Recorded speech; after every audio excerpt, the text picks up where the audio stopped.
Hi, my name is Riley Allen. This is my review of Season 3, Episode 3 of Trollhunters Tales of Arcadia, titled Bad Coffee. We start off with, Claire, Mary, and Darcy, all practicing for Battle of the Bands, and, it's good they're practicing, because, they kind of sound a little rough. Claire ends up blacking out after hearing Morgana speak to her. And, she ends up skipping school because of this, and oof. Meanwhile, Jim is training with Nomura and Strickler, and they throw something called grave sand, which is the crushed up remains of gum-gums, which is supposed to basically bring out the inner feral instinct of Jim and whatnot, which is basically, Strickler just gave Jim drugs. Yeah. This entire episode is basically everybody's on drugs, and they need to get off of the drugs. Yeah.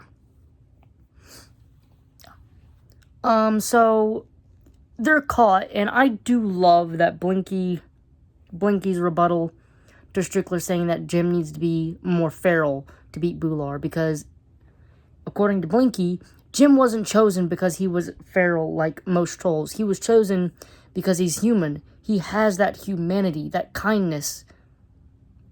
The kindness that spared Drawl and gave him an ally and a teacher in him. The kindness that spared, his and Toby's kindness, which spared, his willingness to talk and join forces, which led to the destruction of Bular, because Blinky, Arg, Drawl, and Toby were all there. Him telling Toby about the amulet led to him sparing Chomsky, which led to Chomsky basically becoming a spy in the Darklands.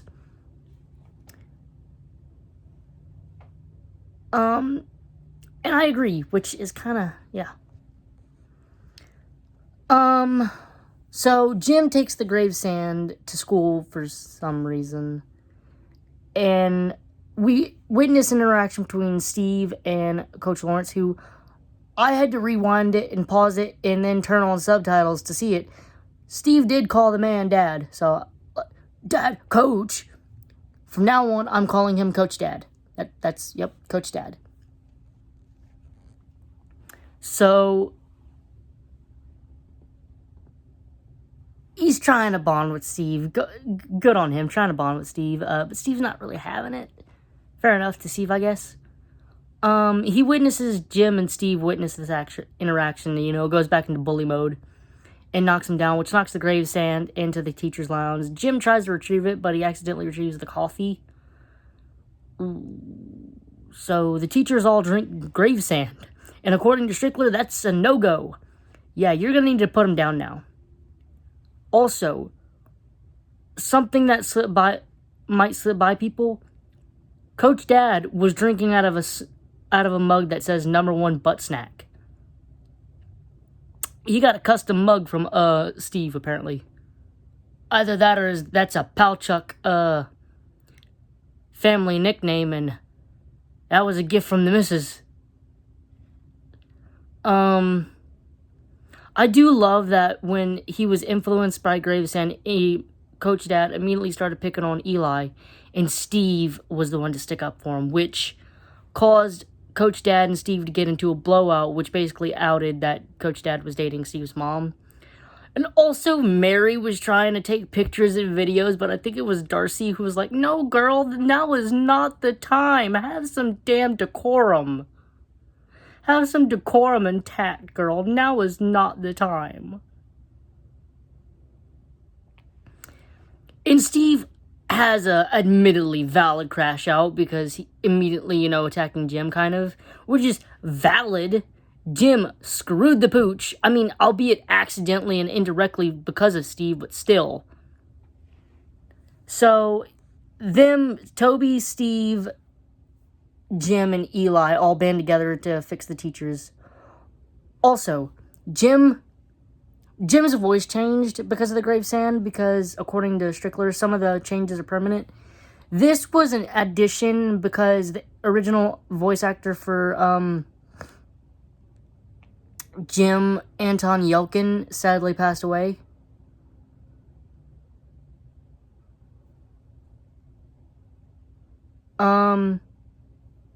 Anyway, I just thought I'd throw that out there. Jim comes home and he notices that Barbara's still painting, and she's painting Strickler's troll farm, which means she's still remembering. She immediately starts bad-mouthing Strickler, kind of, because, like, yeah.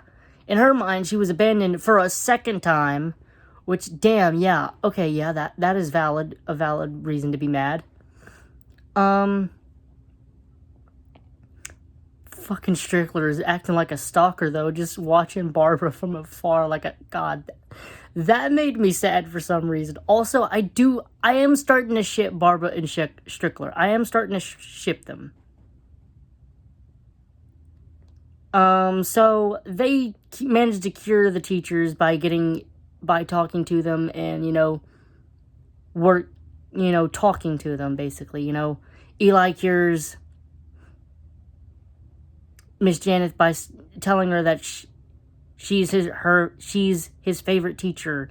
They cure Senor Ull by reminding him of his weird obsession with his truck Susanna. Steve cures Coach Lawrence by saying he's not his father because Steve's father is a piece of shit who always continues walking out and is never there. But Coach Lawrence is his friend. So they hug it out, which I think is nice. I love that. Men need to hug it out more. They immediately break it up because, honestly, while men do need to hug it out more in fiction, these are not the characters. And I do love that they immediately hugged out like, yeah, we're not those guys. Not those guys. We're not there yet.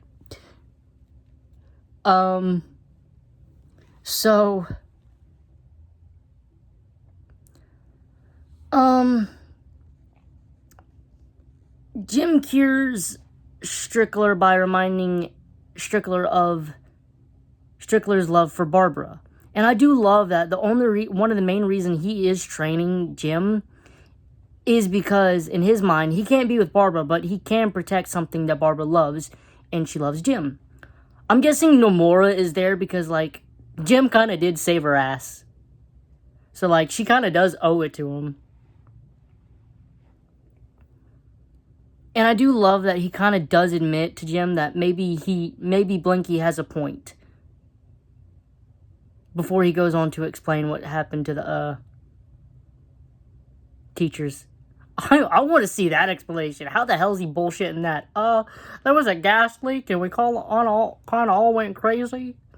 Also, I love the reason that they got all the students out to fix the teachers was there's tacos out there, and immediately once they got out there, realized there were no tacos. They tried to get back into school, only for Dusty to be like, "Wait a minute, why are we trying to get back into school? Fuck that." So Blinky mentioned in the beginning of the episode that Bular is at a troll market, and at the end of this episode, we see I keep saying Bular. Gunmar is at a troll market, and at the end, we see him rock up to Morgana's crib. And she says that they're going to bring the Eternal Night with her child and her champion. Her child being Claire, and her champion being the I'm assuming soon to be resurrected Engelrod. Also, for a whole ass second, I was like, how did Claire get there? Because, like, Morgana's crib is definitely not in America or in Arcadia Oaks. And I was like, oh, Claire has the Shadow Staff. It doesn't matter where the hell Morgana is. Claire can get there. I am wondering how Bular got there, though, so quick. I mean, I guess the Gyrosphere, maybe? Anyway. Overall, I really enjoyed this episode. I did love the bonding moments between Steve and Coach Dad, and Jim and Strickler. The random ass bonding moment between Eli and Miss Janet. Overall, I'm gonna give this episode a solid 8 out of 10. Thanks for watching the video. Leave a like, comment, subscribe if you want, and I'll see you in the next video.